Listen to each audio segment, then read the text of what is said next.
Namaste. I'm with a very distinguished guest, Sonal Mansingh. She needs no introduction.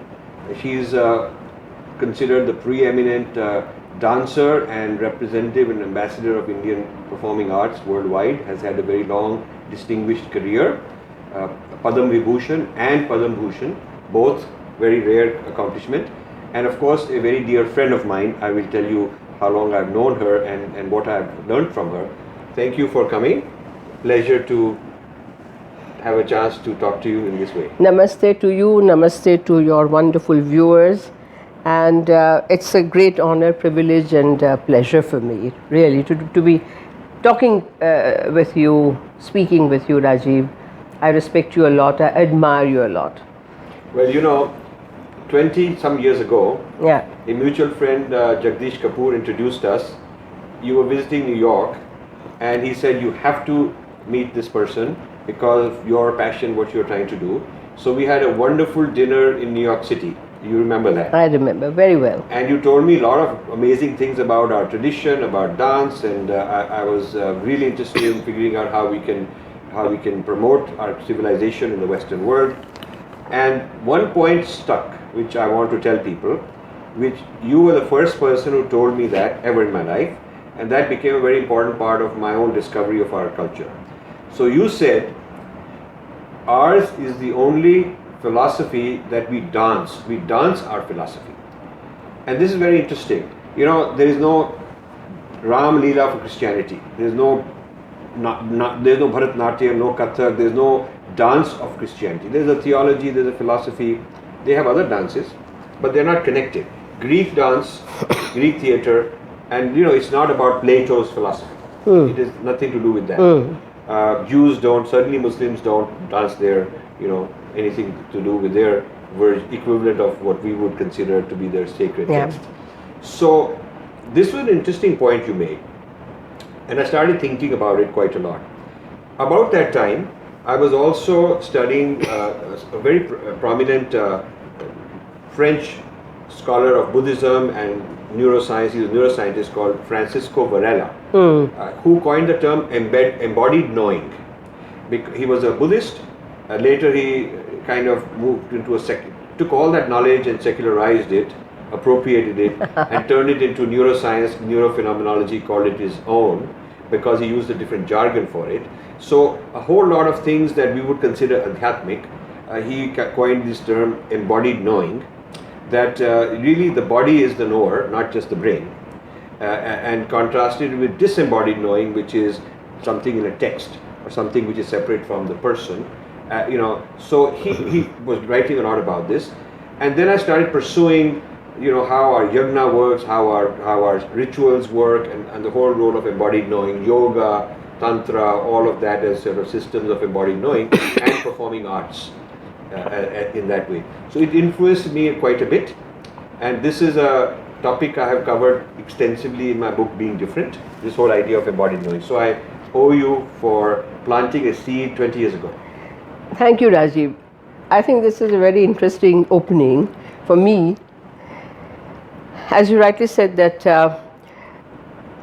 Indic darshan, the philosophy of life, philosophy of cosmos, creation, has been appropriated over millennia. And we don't mind, because I don't think India believes even now in what's it called, copyright. But I really wonder, as you say, and you so generously you have talked about this, that you got that one idea, the seed. I often think, what is this embodied and not embodied or disembodied, as you say, jargon? Whatever we do, body is the instrument, body is the vehicle. Without body, you cannot do anything. Just the head, just the mind, the brain is of no use. So the yoga, the yujyateti yoga, the in tandem, working in tandem, in balance, in proportion, all this is understood And what we learn in dance, as I often tell my students also, what you experience is this embodied knowledge or knowing that the mind knows that you have to produce this particular rhythm, this laya vinyasa, how to break up adi tala of 8 beats, which goes 100 times, 800 beats, and in how many ways you can cut it and come to the sama. Or you have to show just sitting down the whole of Ramayana. We can do that. You just have to think and your body obeys, because you have that knowledge that body is the instrument, the first step to accomplishment in life. Now, if this is made into, I mean, for us it's natural. Then when I read Ulysses, James Joyce, there's a character called Mr. Grundy, if I remember. And he writes one sentence I quote often: Mr. Grundy lived a little distance from his body.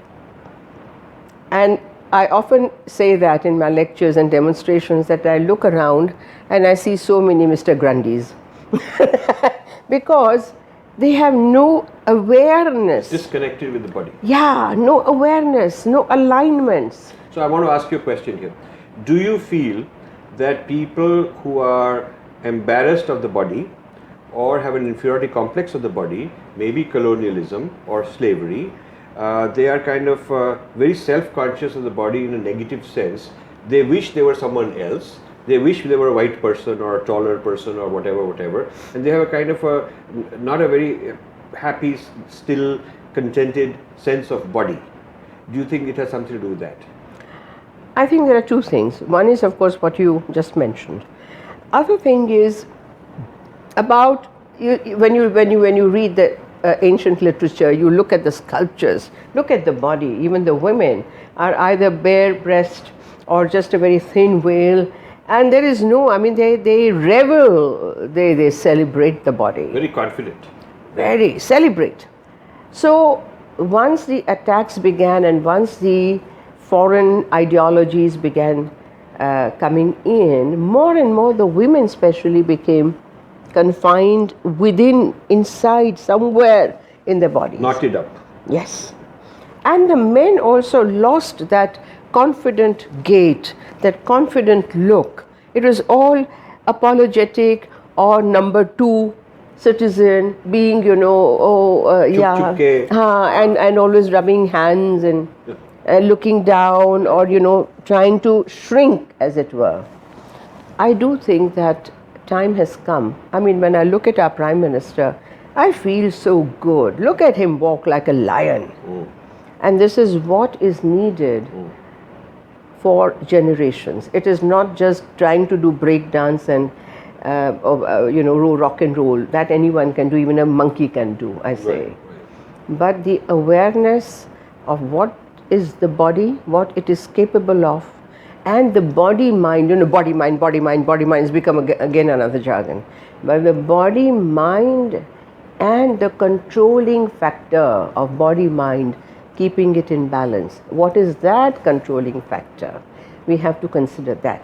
And that is where I said, it is, we dancers, we dance the philosophy, we make it mobile, three-dimensional, we make it visual.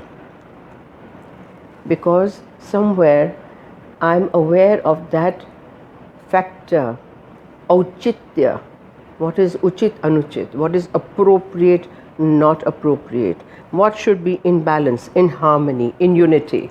My energies, my emotions. I can't be saying, I can't do that. I have to do it in a way that is controlled and yet effective, communicates what I want to say.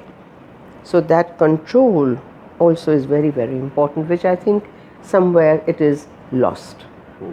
It's a form of yoga, that self-discipline. Dance is yoga. That's why Nataraj is the symbol. Nataraj, I often say, I can't tire of saying, he's not called Yogi Raj, Kavi Raj, Geeta Raj, Neta Raj, leader. He is Nataraj. Right. Kya baat hai. Very nice. So, as a major ambassador of our culture and a very patriotic Indian, I wanted to ask you, what are your general thoughts on the state of affairs in India? You know, we have a new government for 2.5 years, and on a ticket, on a platform of being a Hindu Hindu or Vedic dharmic government, traditional values, and 2.5 years. What is your assessment of where things are in that particular respect? I mean, a lot of work has been done in the financial sector, and the GST and demonetization and all that is very, very important stuff. But in terms of bringing our civilization back on track, the discourse, how do you see that? I'll pick up two words from your question. First, you described me as patriotic Indian. Now, just 2.5 years ago, till 2.5 years ago, the word patriotic was a dirty word. It was a kind of a bad epithet which meant you are mumbo jumbo, you are saffron, I'm wearing saffron, you are communal as against secular, vis-a-vis secular, you are rightist, etc., etc., etc. So the progressive people have to hate their country. That kind of an idea was there. And then, yeah, so then again I have to think, what does progressive mean? And what do you mean by progress? Progress towards what? Towards what? To what purpose? What are the methodology? And when you challenge people like that, then they are, and then they start hurling epithets at you. They have no logic, they have no reasoning. Right. Another thing that I find is that the lack of debate and dialogue. And that was very evident in the previous years, because the minute you debated or wanted a dialogue, are you with us or you're not with us? That there were no areas where you could have an open mind and have a discourse and listen to other person. There was no like a gang. You join us or you absolutely, mafia. Yes. Now, but mafias have a particular power. It's a collective. And then the second word that I pick up from that earlier question is the Hindu government or leaning towards that. I would rather say a nationalist government. Okay.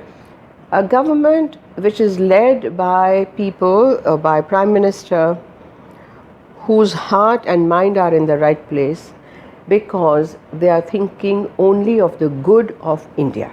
Right. That one point agenda is India. Right. And in a long, long time, I think we haven't had, or ever. Not yet, for a long time. Yeah. Certainly not after independence. This is the first time since independence we have somebody. So the whatever they're trying to do, 2.5 years, Rajiv, is a short time.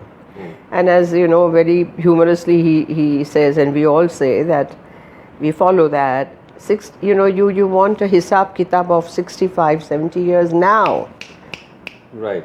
So let us calculate all the pros and cons that have happened in all these past decades. Right. And then let's talk. Right. So first, I think we should put it in perspective that after independence, there was a great hurry in the Nehruvian era to do things. Hapad dhapad, kar do. Bakra nangal ho gaya, ye ho gaya, science ho gaya, very good, some good, some whatever. In that, what happened, they set up these academies. The Sangeet Natak Academy, the Sahitya Academy, the Lalit Kala Academy, for painting and visual arts, for literature and for performing arts. And in one basket, they started dumping whatever at that time was available or was seen. So now nothing has changed. As Shankaracharya did in 8th century, what he did was the cleaning up. As we clean up our homes for Diwali, that cleaning up or revisiting those ideas and relocating them and bringing in fresh things which were not thought of at that time. All this is not happening. unfortunately, I think people are so happily settled on a certain plateau, what we call the comfort zone, Right. that anything that requires them to think afresh or to move even an inch from their stated positions is difficult. Right. And then they start labeling the person who's talking about it. So it's a very convenient way they found in India for the past few decades to sideline everyone or everything that disturbs you, your equilibrium or whatever. So I would say that the state of the arts, in a way, it is very exciting, because even if you don't do anything, India is exciting. Yes. This land has some magic. It's no. I mean, I have no words to describe what this land is. And I often say I become very emotional. And maybe I need 7 more births in India to even have a little inkling, a glimpse. There's a whole range, it's a whole rainbow. Now, coming back to arts, the music, dance, theatre, literature, poetry, the layers are too many. Broadly speaking, what we call the tribes of India, 5,000 plus. What you call the folk. Now in Europe, folk means something different. Here we say lok. Right. That which is widely prevalent among people. So the folk dance, the folk music, the folk literature, the folk poems, the folk painting, and then of course all that classical. But what people should understand is that this is not vis-a-vis, or there is not a hierarchy. Right. It's not classical, folk, tribal. No, they are parallel. They have taken from each other, especially classical has definitely taken from all these. Sure. And what we call when we talk, we have to speak in English for convenience. But the terms are untranslatable in a language like English. What Bharata says, Desi and Margi. Right. Desi, that is all over, available easily, spread all over. Margi, Marga means the road. So from lot of by lanes and landscape, there are main roads. That is Margi. But if you don't have the landscape, you don't have the marg. Right. So I would say that the state of you said HRD ministry. HRD deals with human development, whatever. Human resource development. Human resources development. Huge words, It used to be education. Education ministry. Education ministry, you remember that? And I talk about it a lot. Education had culture in it. Was it part of culture?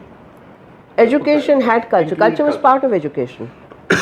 But now culture is part of tourism. Rajiv, I want to now you are provoking me because Because culture and education, culture and tourism are part of the same minister. I'll tell you, I think it was in the time of Rajiv Gandhi. This HRD thing came into being, and I think Narasimha Rao or whoever was the first, or Arjun Singh later. No, Narasimha Rao was the first HRD minister, and then in Narasimha Rao's government, Arjun Singh was minister, HRD. Anyway, but culture, poor thing, has been treated like a football. You remove it from culture, like I say, you remove butter from buttermilk. Then what remains is the sour, watery buttermilk. Butter is gone. That is culture. Then they put it at one time with tourism, again it's come with tourism, at one time with civil aviation, at another time it went with women and child development ministry, at one time it was with youth affairs and sports. So there is no... And the worst is yet to come. The worst was Menaka Gandhi got culture and animal welfare. And that is where I drew the line. And I told Atal Bihari Vajpayee ji, who was Prime Minister, I said, tomorrow I am sitting on a dharna in front of your residence. This is too much. Unacceptable. So they, I think, two months So down. in other words, there's no one taking culture seriously enough to be its own thing. Now, and my view is that culture has therefore become rather Naach Gana ministry. Yeah.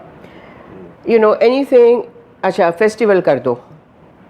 Here in agency they had a Rashtriya Sanskriti Mahotsav year before, this year. Just get all these folk dance troupes and do something. So the slot filling, that you have to fill up the slot and you have to show that we are doing this. It is connected also to budgetary requirements and so many, I think the levels I don't even want to go into. But the point that I'm making is there is no seriousness at all about culture. Sanskruti. Now culture, I don't know what it means in English. Broadly I know. Samskruti, the original word in Sanskrit, is something different. It is a Himalayan word. The ambit is so large, it takes into account everything that you can count. It also has economy, science, technology, arts, languages, I don't know, whatever, textiles, everything. Why? Because a culture which is at the basis of a civilization must cover it all and bring them in a very focused way, in a balanced way, in a unified, harmonious way. That is Samskruti. Right. And Samskruti always is informed by basic core values, mulya, which are, we say, perennial. So do you see a disconnect between this idea of culture and the Bollywood culture, the disco dance culture? What do you think of the youth culture in urban India, which seems to be quite different from this idea of culture? What has happened? Why has it happened? What do you think of it? I think then we'll have to stray into the aspect of media. Okay. Yes. Because in the earlier centuries, media was word of mouth, all through those companies, touring groups, etc. Then slowly the telephone came and the newspapers came and etc. Now we know we have 100 plus channels. Maybe America has 300 plus channels, but India is not also lagging behind. There are any number of English newspapers, vernacular newspapers, magazines. I'm not even referring now to the huge hoardings which dot all the roads that you normally don't see in Europe or America, not huge ones everywhere. But let's go to media, because media has the biggest grip on the mind and psychology, right? They even create emotions. So my question has been, even in this all these conclaves, and nobody has any answer, that barring our national channel Doordarshan's one particular channel, DD Bharati, and perhaps little slots on Lok Sabha TV, Rajya Sabha TV, I do not see any channel bringing in anything remotely connected to culture. And also the movies, when in the story, at least when I was growing up, good, nice dances and all that were part of the scene, whether the average person had it in their village or not, but they could watch it in the movie. But now that also is the disco era. So it seems that is it top down or is it bottom up? Is it that that's what the kids want and hence that's what's given to them, or is it that that's what is given to them and hence they want it? If I feed my child day after day with Maggie, with pizza, with mega burgers, with huge bottles of Coca-Cola, and the kid would say every day, I want that. The kid doesn't know anything else. So this alienation, is it because we want to westernize it, we feel it's superior? Is it that the traditional culture is too cumbersome, takes too many years to learn? No, Rajiv, it's not about learning the culture. Culture doesn't, you don't learn culture in the sense that it is in the air. But the manifestations of culture. See, if you were to just to watch concerts, performances, listen to the All India radio, they used to be wonderful. There still are. You pick it up. You don't need to be a connoisseur. You don't even need to be you need to know nothing. You just have to enjoy it. That's it. But a hoo-ha has been created. Bhoot. Oh, classical culture mushkil hai. Indian culture, yeah, let's not condemn it across the board, huh? There are young people, there are many in India, all over India, who love it. They need opportunity. Opportunity is not given. A particular auditorium in Delhi, for example, the good ones, the maximum seats available are 800, 700. In a city of 1.5 crores, how many millions is that in whatever? What does it mean? Then the infrastructure in various parts of the city, I've been talking about it. Why hasn't any government, any municipality created those wonderful campuses with auditorium, canteen, exhibition hall, just that much, or exhibition in the foyer? Where do I go and dance? Do I stand on the road and say, come see me dance? Right. So it is a whole lot, of a list of things which have not been done, which has removed people somewhat from these manifestations or from picking up. They try, like as a small thing. Yesterday, a friend, who creates, now this is her creation, for example, this Jagannath, Subhadra, Balabhadra, okay? And this is not gold. This is what you call the costume jewelry, and this is wood or plastic. But the beauty of it. Right. So she had created a thing of temple jewelry, something, and she wanted me to give a talk to her friends. And some of the social celebrities were there in a small area. There may be about 50 or 60 of them. What I say is that it occurs to me how little people know or bother to know, because it is not given to them, served on a platter anywhere. It is not available on television, such talks. It's not in newspapers, it's not in magazines, it's not on TV channels, and Bollywood to Bollywood hai. There are good films, But I'm was sure. Bollywood always like that? No. See, that's the thing. But even the word Bollywood came much later. That is correct. To say Bombay films, remember? Yes. And when it started monkey business. When did that happen? I suppose more. And what brought it? No, I haven't thought so much about that. Okay. But see, I don't want to condemn anything. I'm saying everything exists parallelly.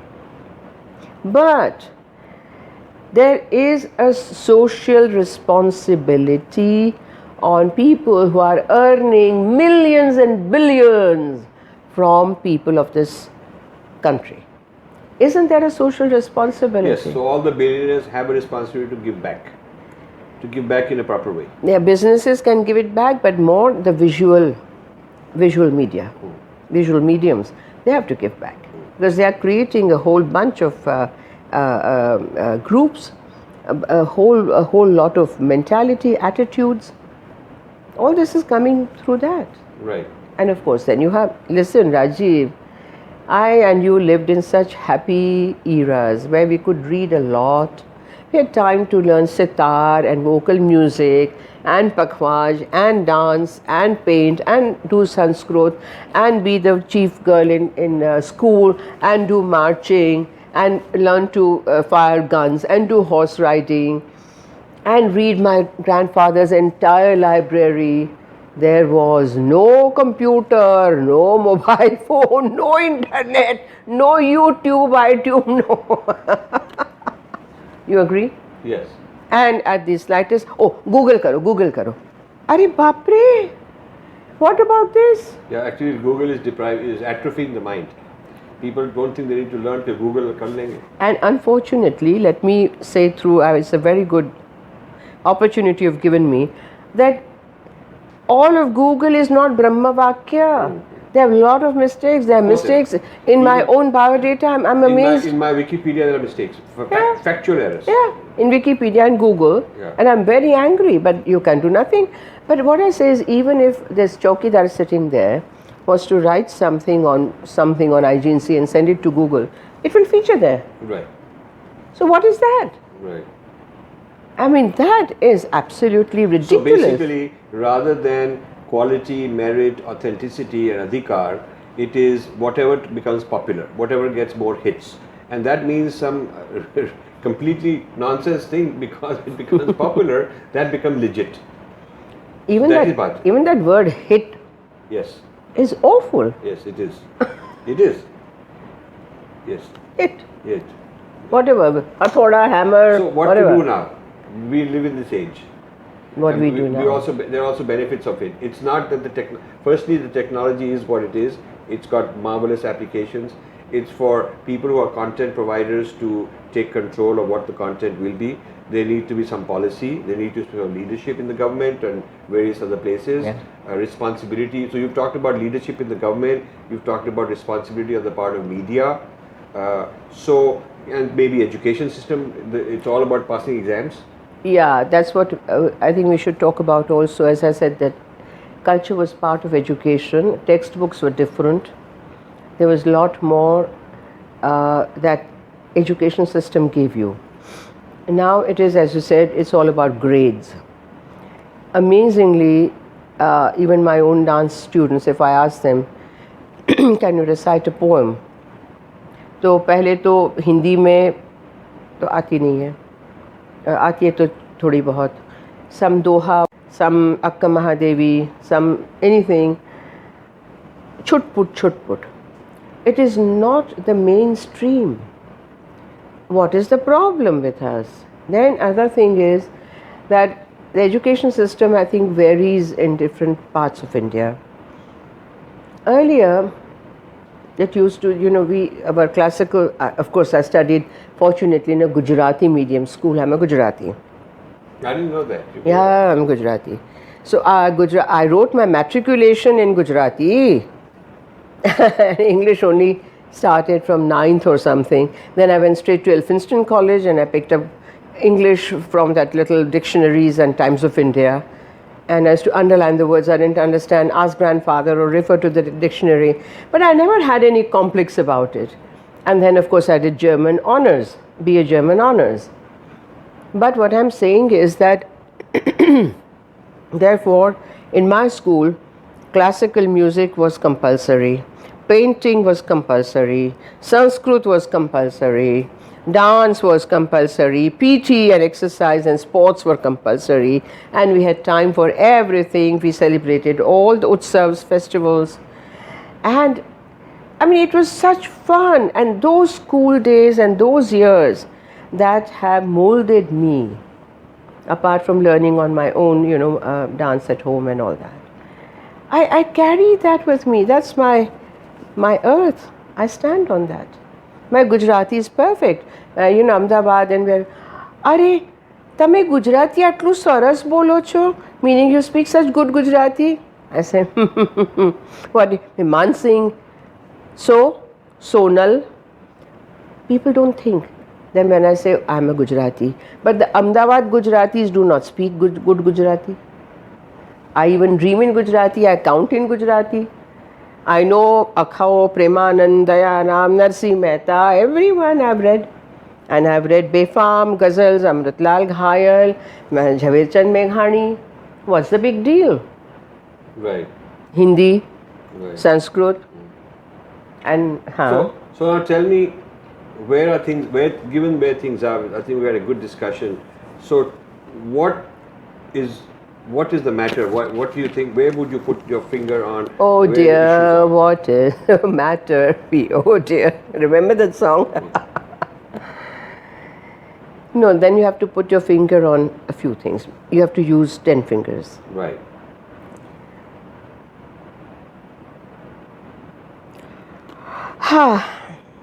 I think the people still laboring under the complex that we should not be called non-secular. So secularism is a problem. I don't understand the word, by the way. Right. I'm using it, Yeah. but I don't understand the word. It's not part of our itihas, our culture, our sanskrit. our it's a foreign ethos. thing. It's a foreign thing. Yeah, तो मुझे समझ में नहीं आता है कि ये बला क्या है. Yeah. And in 90 countries that I've visited, I've asked everywhere, believe you me, and no country understands secularism. And they all come up with very different things from each other. In fact, Americans have a different idea of secularism than Europeans. Yeah. Different idea of secularism. Yeah. So that's one issue. That's a big issue. But that's in the constitution, so you can't really do anything. But it came later in the constitution. It's, In the as an amendment. Amendment. So with an amendment, it also can be removed. Yeah, but it's not likely in the current scenario that they could So do that. that is the problem. Yeah. That debate is not wanted. Open-minded, logical reasoning. Who wants to get into that? It's all the time processions, dharana, sloganeering, attacking, labeling. And this I find, Rajiv, I have to tell you this quickly. I've gone through that. In 1993, I was invited, especially Atal Bihari Vajpayee ji came home to tell me, I have recommended your name. You have to go to Washington to celebrate Vivekananda's centenary of going to Chicago Dharma Sabha, World Parliament of Religions. Yes. And I was honored.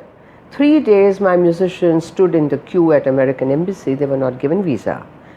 I ran to then Foreign Secretary Jane Dixit. He called up American Embassy, spoke to the ambassador. He was told, we have instructions. And Dixit said, instructions from who? I don't remember having issued any such instructions. He said, no, from your minister. What minister? Which minister? The minister hasn't consulted. No. Mr. Arjun Singh. Arjun Singh was HRD minister. And he gave what instructions? That these Sonal Mansingh should not be allowed to go to America for this event. Why did he have a problem?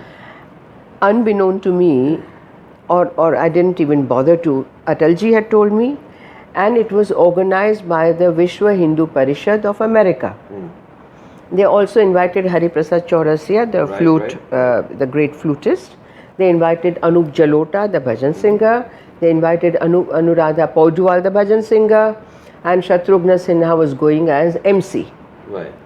They pounced on me, and they meaning the fashionably leftist Sehmat, CPI, CPM, and JNU cabal. I was summoned to Mavlankar Hall one Sunday morning. Kuldeep Nair was in the chair.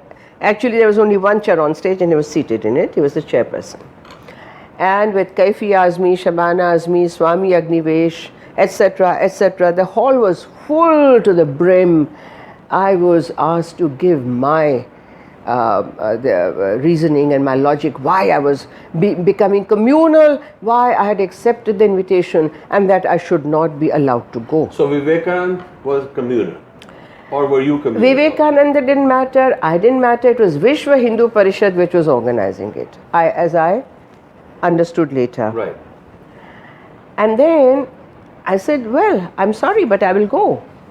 Because Swami Agnivesh gets up and says, in Hindi he asks me, which I translate now, if Hitler had invited you, would you have gone? With complete seriousness. I wanted to guffaw and laugh. But I said, of course I would have gone.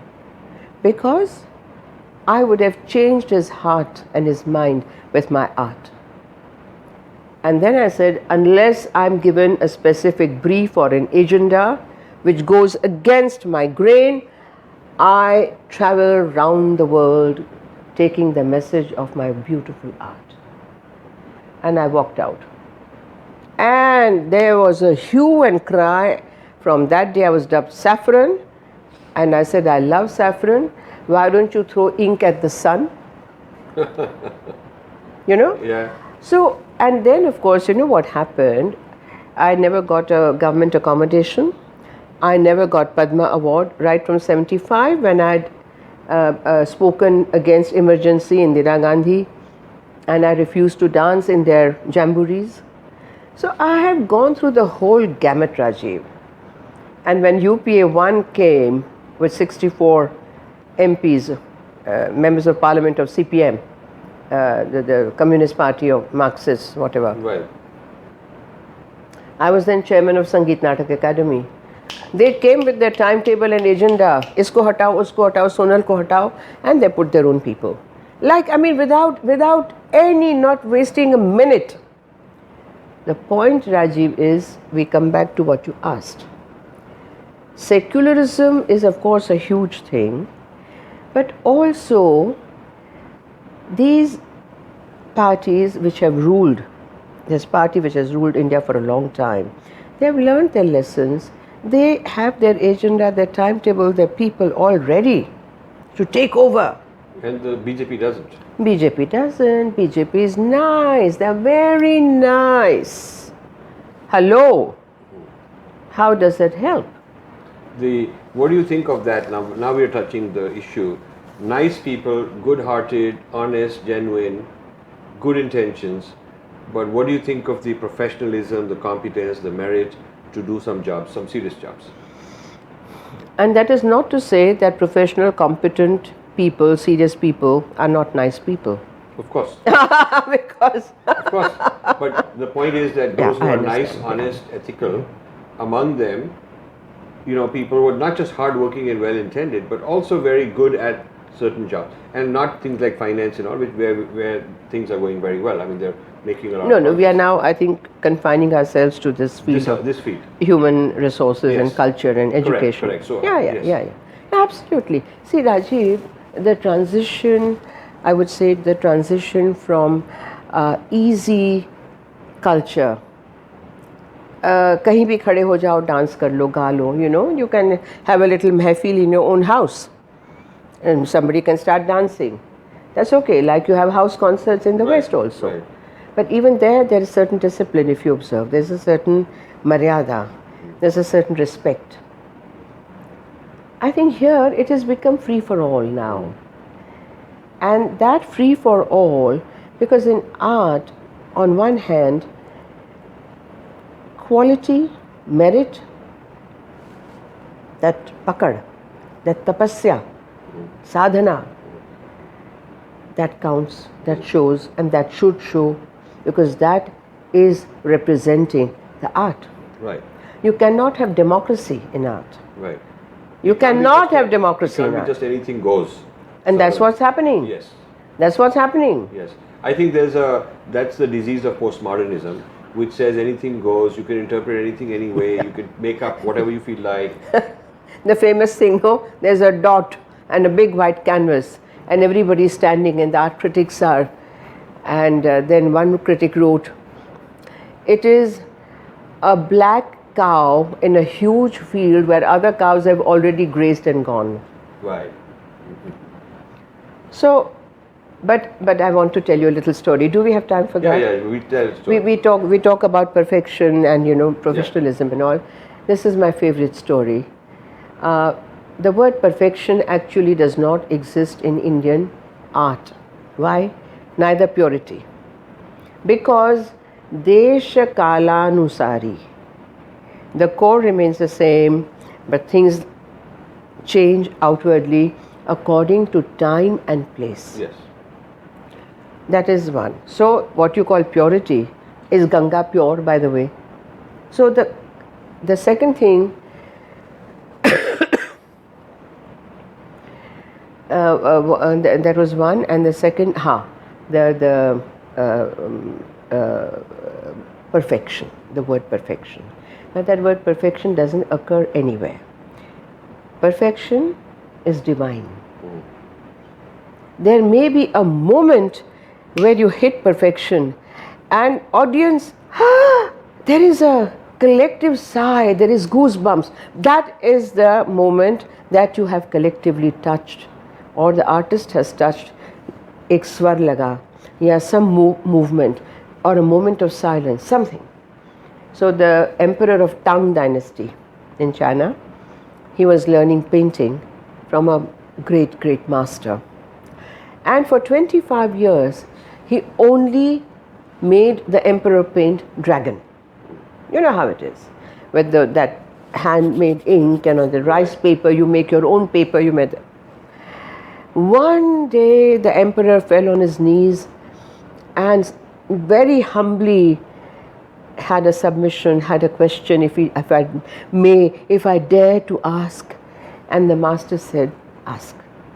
He said, Master, 25 years, you have taught me to draw dragons, small and big and long and short and why is it that you do not ask me, or you yourself when you draw and show me, you don't put the eye? So Master smiled, picked up the brush and drew the eye. And dragon flew off. That was perfection. Good.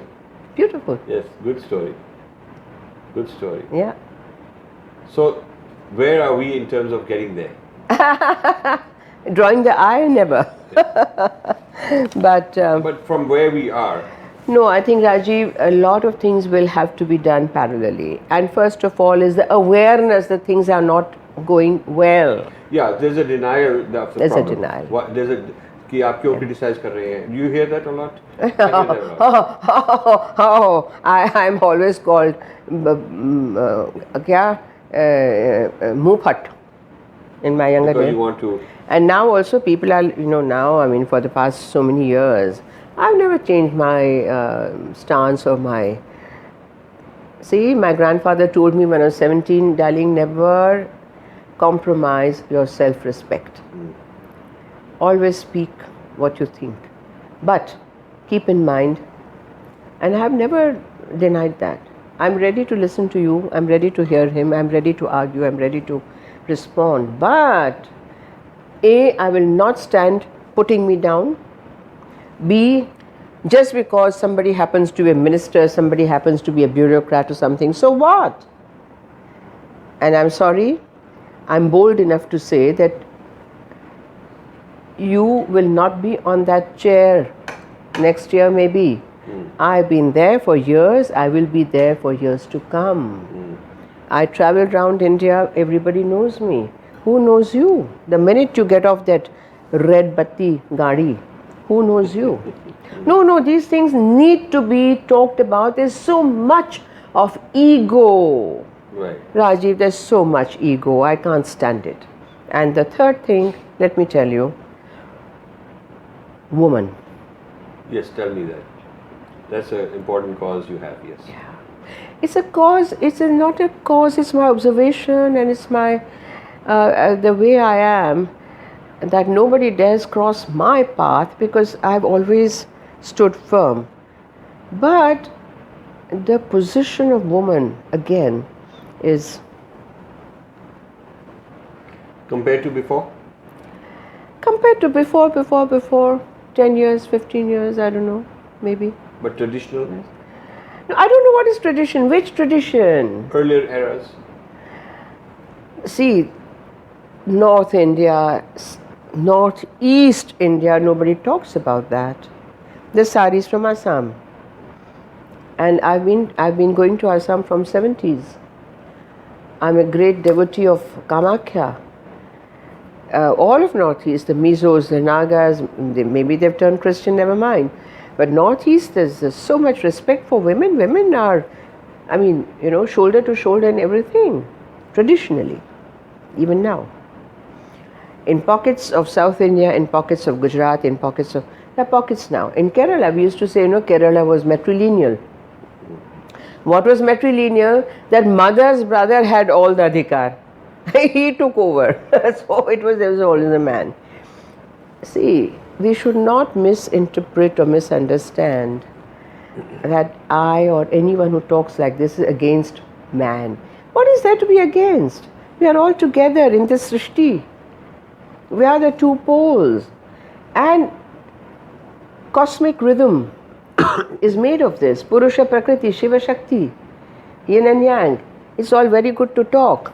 What about reality check? So what are some concrete things you'd like to change? I want more women in politics. They've been talking about 12%. Right? 12% elected. Where are we? So why is that so? Nobody stopped them? No. So then again, there are political parties, the men there, they don't want this to happen. So they oppose. So you don't get enough votes to pass the bill, make it a law. And then also there are other arangas, other obstacles, the mindset. I want more women in public life. I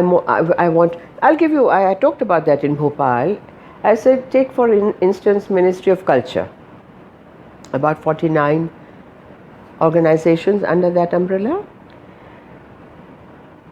According to my information, there is not a single organization headed by a woman. In the Ministry of Culture? Yeah. Out of 49? Yeah, I may be wrong, but none of the academies, not this, wherever we are, what is that? Indira Gandhi National Center for the Arts, the museum, archaeology, I don't know. Where are they? So, that's pretty sad. If out of 49 institutions there isn't a single one. No. Then I also spoke about, and I repeat this because I think we need to give examples to our friends. The President of India released 12 postage stamps last year at Rashtrapati Bhavan of great musicians of India. They were all men, not one woman. Why? That's bad. Why? And when I write to the minister concerned, who was the minister then, there is no response, there is no acknowledgement, there's nothing. Even to me. So what I'm saying is cutting across lines. I think women need to. Now, Reserve Bank governor is a woman, thank God. Not Reserve Bank, State Bank. State Bank of India, Arundhati. There are women CEOs here and there.